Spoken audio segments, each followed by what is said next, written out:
तो पांचवें चरण के चुनाव का मतदान पूरा हो चुका है, जिसके बाद चुनाव की लड़ाई अब 2 चरण और बचे हैं। चूंकि 2 चरण और चुनाव का अंतिम चरण जैसे जैसे नजदीक आ रहा है, यानी छठा और सातवां, वैसे वैसे सियासत भी गर्माती जा रही है। सियासी गलियारों में हलचल और रिजल्ट को लेकर तनाव बढ़ता जा रहा है। फिर से कई नेता और अधिकारी भारतीय जनता पार्टी की सदस्यता भी ले रहे हैं। इस बीच पूर्व आईपीएस प्रेम प्रकाश ने भी बीजेपी में वो शामिल हो गए।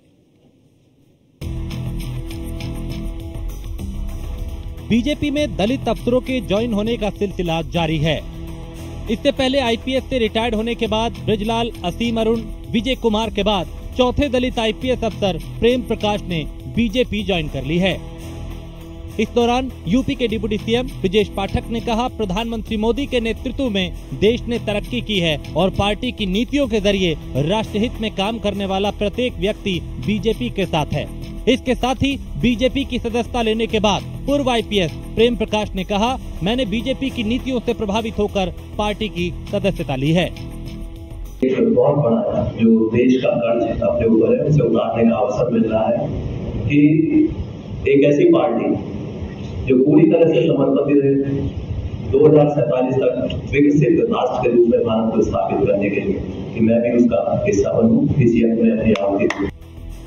बीजेपी ज्वाइन करने वाले पूर्व आईपीएस प्रेम प्रकाश बीजेपी को किस तरह से मजबूत करने का काम करेंगे और उनके होने से बीजेपी को क्या कुछ फायदा होगा, ये समझने से पहले प्रेम प्रकाश के मायावती सरकार में रुतबे और काम को आईपीएस अफसर हैं प्रेम प्रकाश। मायावती सरकार में रहे ताकतवर अफसर, योगी सरकार में अहम पदों पर तैनाती, कई जिलों में संभाला एडीजी जोन और आईजी रेंज का पद, सीएए एनआरसी के दंगों में निभाई बड़ी जिम्मेदारियां, 2009 में राजधानी लखनऊ में संभाला डीआईजी और एसएसपी का चार्ज, मुख्तार अंसारी को बांदा जेल तक लाने का जिम्मा।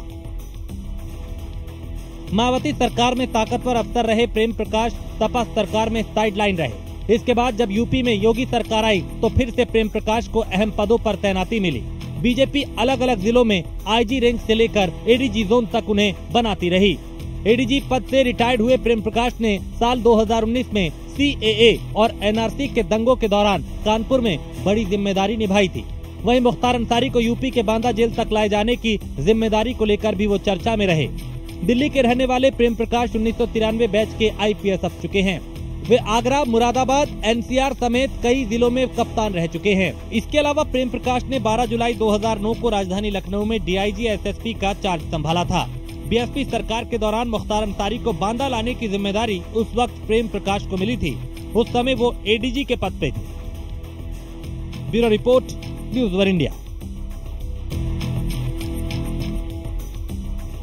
बीजेपी में